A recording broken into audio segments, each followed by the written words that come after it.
This is an experience I had when I was 16 years old during the winter. Since the incident, I still can't go outside on snowy days. Back then, whenever it snowed, there was something I always did. It was called snowman smashing. Paul, George, and I would gather in the village on snowy days, look for snowmen that other people had made, and have fun destroying them as we found them. But one day, we discovered a strange snowman. The snowman was as big as an adult, wearing a black cloak and had deeply carved eyes and mouth. Paul put his hand inside the snowman's mouth and screamed, pulling his hand out quickly. His hand was bleeding. It turned out that there were many blades inside the snowman's mouth. In rage, Paul shouted, "Whoever dared make me bleed shall bleed too." He started to remove the snowman's cloak. Then Paul walked back and ran toward the snowman, smashing it with a flying kick. We cheered in delight. But something came out of the broken snowman's body. It looked like some sort of heart. We screamed and ran away. Later, the police investigated and found out that it was a goat's heart. However, they couldn't figure out who had put it there.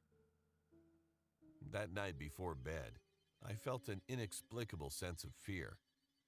It was as if incredibly cold air was entering my room. Even tightly wrapped in a blanket, my body shivered, and I couldn't sleep all night.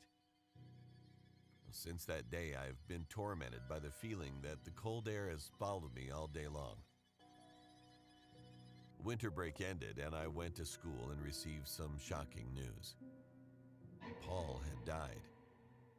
It turned out that one day Paul had jumped and tried to deliver a flying kick to another snowman, but slipped and fell backward, breaking his neck and dying. George and I were at a loss for words. We didn't say it, but we both felt a sense of shared terror. Since then, a sinister atmosphere loomed over the village, and all parents sternly warned their children never to smash snowmen.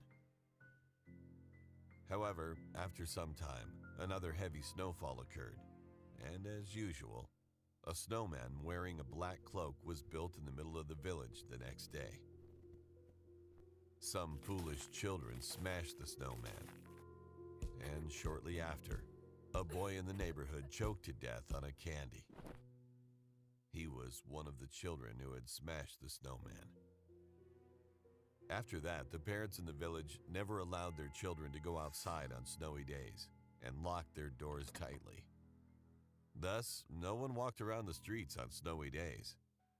Nevertheless, the day after heavy snowfall, the snowman with the black cloak would always appear in the middle of the street, but no one dared to touch it. As time went by, the snowman no longer appeared in the village, and fortunately, no more tragedies occurred.